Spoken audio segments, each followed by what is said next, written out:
Assalamualaikum warahmatullahi wabarakatuh. Kami dari kelompok 4. Di sini kami akan mempresentasikan kasus Garuda Indonesia. Nah, sebelum itu saya akan memperkenalkan anggota kelompok 4. Saya sendiri yaitu Delvina Deseptiani dan rekan saya Nabila Kuliah di WOKAM. Nah, langsung saja ke profil perusahaan. Nah, PT Garuda Indonesia itu merupakan maskapai penerbangan nasional Indonesia yang dimiliki oleh pemerintah Indonesia atau BUMN. Nah, Garuda Indonesia ini didirikan pada tanggal 1 Agustus 1947, yaitu 73 tahun yang lalu. Garuda Indonesia mulai beroperasi pada tanggal 26 Januari 1949 sebagai Indonesia Airways dan pada tanggal 28 Desember 1949 sebagai Garuda Indonesia Airways.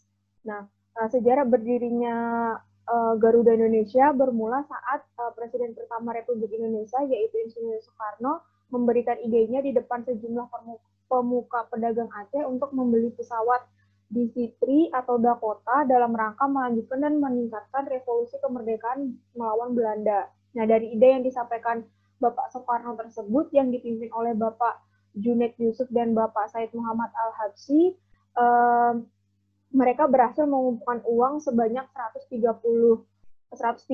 ribu straight dolar dan 20 kilogram emas.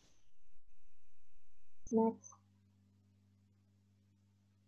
Nah, saat ini Garuda Indonesia itu mempersembahkan layanan penerbangan full service dengan melayani lebih dari 90 destinasi di seluruh dunia dan di Indonesia dengan jumlah penerbangan mencapai 600 penerbangan per harinya. Nah, Garuda Indonesia memberikan pelayanan terbaik melalui konsep yaitu Garuda Indonesia Experience yang mengedepankan Indonesia Hospitality atau keramah tamahan dan kekayaan budaya Indonesia. Kemudian Garuda Indonesia ini mengoperasikan 202 armada pesawat sebagai jumlah keseluruhan dengan rata-rata usia armadanya itu di bawah 5 tahun. Nah, Garuda Indonesia ini berhasil mencatat sejumlah pengakuan internasional. Salah satunya adalah pencapaian sebagai top 10 World Best Airline. Nah, selanjutnya itu kronologi kasus Garuda Indonesia. Nah, pada tanggal 1 April 2019, Garuda Indonesia itu melaporkan kinerja keuangan tahun 2018 kepada BI dengan laba bersih sebesar 809,85 ribu US dollar atau setara dengan 11,33 miliar rupiah. Nah, angka ini tuh berbanding terbalik dengan kondisi tahun 2017 yang mengalami kerugian sebesar 216,58 juta US dollar. Dan pada kuartal 3 tahun 2018 masih merugi sebesar 114,8 juta US dollar. Nah, pada tanggal 24 April 2019 dalam rapat umum pemegang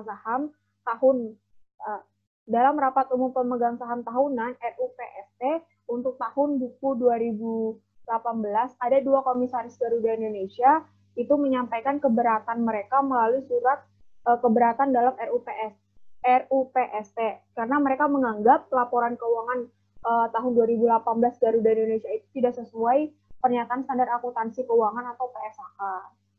Nah, kemudian pada tanggal 25 April 2019, Bursa Efek Indonesia itu menyatakan akan memanggil manajemen Garuda Indonesia dan KAP yang bersangkutan yaitu Tanubrata Sutanto Fahmi Bambang dan rekan selaku auditor laporan keuangan perusahaannya. Nah, selanjutnya pada tanggal 26 April 2019, Komisi 6 Dewan Perwakilan Rakyat atau DPR menyatakan akan memanggil manajemen perseroan. Nah, sebelum memanggil pihak Sebelum memanggil pihak manajemen, DPR akan membahas kasus tersebut dalam rapat internalnya. Nah, pada tanggal 30, BI itu telah bertemu dengan manajemen Garuda dan kantor akuntan publiknya atau KAP-nya. Kemudian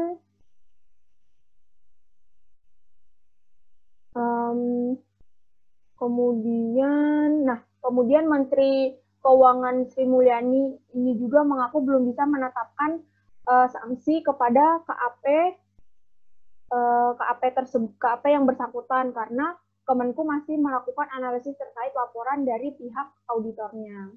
Nah, pada tanggal 2 Mei 2019, OJK meminta kepada BI untuk melakukan verifikasi terhadap kebenaran atau perbedaan pendapat mengenai pengakuan pendapat dalam laporan keuangan Garuda tahun 2018. Next.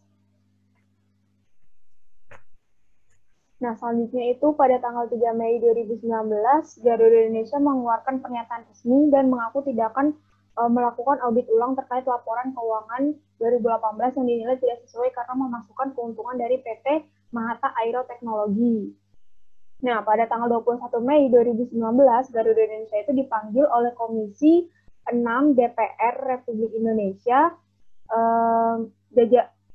Jajaran direksi ini diminta keterangan oleh Komisi 6 DPR mengenai kisruh laporan keuangan tersebut.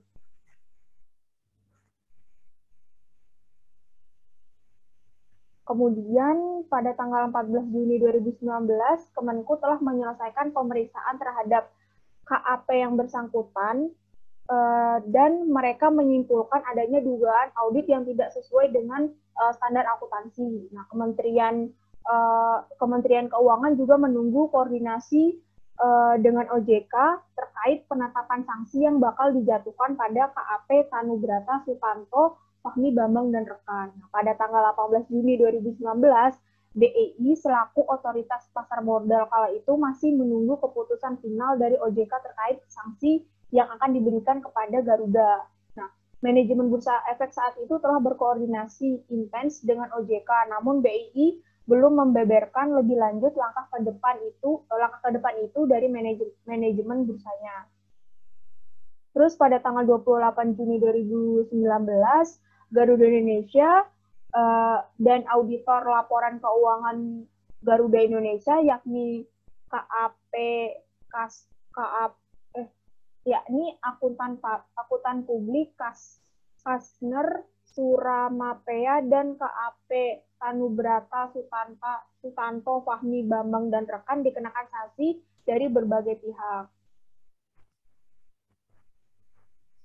Nah, selanjutnya itu sebab terjadinya kasus Garuda Indonesia. Nah, PT Garuda Indonesia ini melakukan kerjasama terkait penyediaan layanan WiFi kepada PT Mahata Aero Teknologi pada tanggal 31 Oktober 2018 sebesar 239,94 juta US dollar. Nah, pendapatan dari PT Mahata Aero Teknologi ini masih dalam bentuk piutang, namun dicatat sebagai pendapatan dalam laporan keuangan PT Garuda Indonesia tahun 2018, sehingga mempengaruhi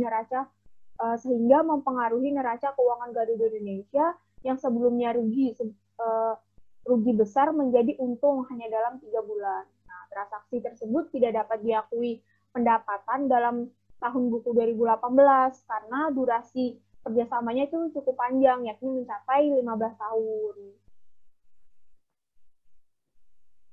Nah, selanjutnya untuk pelaku kecurangan akan dijelaskan oleh rekan saya. Baiklah, selanjutnya saya akan membahas mengenai para pelaku kecurangan. Jadi siapa saja yang terlibat dalam kasus tersebut, yaitu ada 3 pihak yang terlibat. Yang pertama itu PT Garuda Indonesia, yang kedua itu Direksi dan Dewan Komisaris PT Garuda Indonesia, dan yang ketiga itu akuntan publik dan kantor akuntan publik. Nah, jadi PT Garuda Indonesia ini menjadi salah satu pelaku dari tindakan kecurangan yang terjadi. untuk direksi dan Dewan Komisaris PT Garuda Indonesia itu ada pada seluruh anggota direksi PT Garuda Indonesia serta seluruh anggota direksi dan Dewan Komisaris yang telah menandatangani laporan tahunan PT Garuda Indonesia pada periode 2018. Nah, kemudian untuk akuntan publik serta kantor akuntan publik yang menjadi pelaku dalam kecurangan ini yaitu Kasner Sirumapea. Ia merupakan selaku dari um, auditor yang melakukan audit pada laporan keuangan tahunan PT Garuda Indonesia per 31 Desember 2018. Dan kantor akuntan publik Tanu Barata, Sutanto, Fahmi, Bambang, dan rekan yang merupakan member dari BDO International Limited.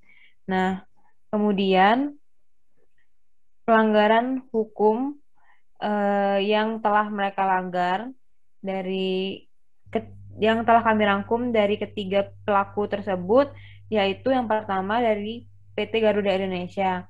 Jadi PT Garuda Indonesia ini sendiri telah melanggar peraturan OJK nomor 29/POJK.04/2016 tentang laporan tahunan emiten atau perusahaan publik. Yang kedua, ia melanggar pasal 69 Undang-Undang Nomor 8 Tahun 1995 tentang pasar modal atau UU-PM. Terus peraturan Bapepam dan LK nomor 8.G.7 tentang penyajian dan pengungkapan laporan keuangan emiten dan perusahaan publik. Kemudian standar akuntansi keuangan ISAK 8 tentang penentuan apakah suatu perjanjian mengandung sewa. Dan yang terakhir itu masih tentang sewa, yaitu pernyataan standar akuntansi keuangan atau PSAK 30 tentang sewa. Nah, untuk direksi dan Dewan Komisaris ini sendiri telah melanggar peraturan Bapepam nomor 8.G.11 tentang tanggung jawab direksi atas laporan keuangan. Kemudian melanggar peraturan OJK nomor 29/POJK.04/2016 tentang laporan tahunan emiten atau perusahaan publik. Dan pelanggaran yang telah dilakukan oleh akuntan publik serta kantor akuntan publik yaitu ada 6. Yang pertama itu pasal 66 UU PM atau Undang-Undang Pasar Modal. Yang kedua itu peraturan OJK nomor 13/POJK.03/2017. Kemudian ada standar audit atau SA 315 tentang pengidentifikasian dan penilaian risiko kesalahan material melalui pemahaman atas entitas dan lingkungannya. Kemudian ada SA 500 tentang bukti audit, ada SA 560 tentang peristiwa kemudian, dan SA 700 tentang perumusan suatu opini dan pelaporan atas laporan keuangan. Selanjutnya, dari pelanggaran-pelanggaran yang telah mereka langgar itu ada sanksi dan denda. Jadi apa saja sanksi yang diberikan kepada pelaku serta seberapa banyak denda yang diberikan kepada pelaku, yaitu yang pertama untuk PT Garuda Indonesia. Jadi ada 3 sanksi maupun denda, ada 1 sanksi dan 2 denda yang dikenakan yang diterima oleh PT Garuda Indonesia. Sanksinya yaitu PT Garuda Indonesia ini diharuskan untuk memperbaiki dan menyajikan kembali laporan keuangan per 31 Desember 2018 ke paparan publik dan menyajikan kembali ini paling lambat 14 hari setelah ditetapkannya surat sanksi. Kemudian denda yang harus ia terima yaitu 100 juta dikarenakan Garuda Indonesia selaku perusahaan publik dan juga 250 juta atas pelanggaran dalam menyajikan laporan keuangan perusahaan. Kemudian untuk direksi dan Dewan Komisaris PT Garuda Indonesia ini mendapatkan sanksi berupa denda masing-masing 100 juta kepada seluruh anggota direksi, yang dimana anggota direksi ini berjumlah 8 orang. Dan sanksi administratif berupa denda sebesar 100 juta kepada seluruh anggota direksi serta Dewan Komisaris yang telah menandatangani laporan tahunan PT Garuda Indonesia untuk tahun 2018. Dan yang terakhir itu sanksi untuk akuntan publik serta kantor akuntan publiknya. Untuk akuntan publik ini sendiri dikenakan sanksi pembekuan surat tanda terdaftar atau STTD selama 1 tahun atau 12 bulan. Dan untuk kantor akuntan publiknya itu diharuskan untuk melakukan perbaikan kebijakan dan prosedur pengendalian mutu. Ini paling lambat 3 bulan setelah ditetapkannya surat perintah dari OJK. Nah, bagaimana kondisi PT Garuda Indonesia setelah terjadinya kasus tersebut? Jadi ada beberapa yang telah kami rangkum bagaimana kondisi PT Garuda Indonesia setelah kasus tersebut. Yang pertama itu setelah restatement, setelah PT Garuda Indonesia telah melakukan penyajian ulang terhadap laporan keuangannya, ternyata mereka itu merugi sebesar 175 juta atau setara dengan 2,45 triliun yang sebelumnya mereka catat sebagai keuntungan. Nah, bukan hanya itu, tetapi dari nilai asetnya juga dari sebesar 4,37 miliar ini menjadi 4,17 miliar. Ada juga nilai liabilitasnya dari 24 juta menjadi 3,44 miliar, serta total ekuitas dari yang awalnya 180 juta dolar menjadi 730 juta dolar, dan ada juga penyusutan pendapatan sebesar 239 juta. Bukan hanya itu, tetapi saham perusahaan kode GIAA ini merosot tajam 44,4% pada penutupan perdagangan sesi pertama. Dengan harga sebelumnya itu 500 per saham hingga menurun ke harga 478 per saham. Dan pada saham penutupan perdagangan ia mm, saham pada PT Garuda ini jatuh ke harga 466 per saham. Nah, dari kasus tersebut PT Garuda Indonesia juga memiliki dampak pada turunnya peringkat di ajang World Airlines Award. Baiklah, sekian dari presentasi dari kelompok 4. Terima kasih atas waktu dan perhatiannya. Apabila ada pertanyaan, sanggahan, komentar maupun saran, dapat disampaikan saat kelas nanti. Terima kasih.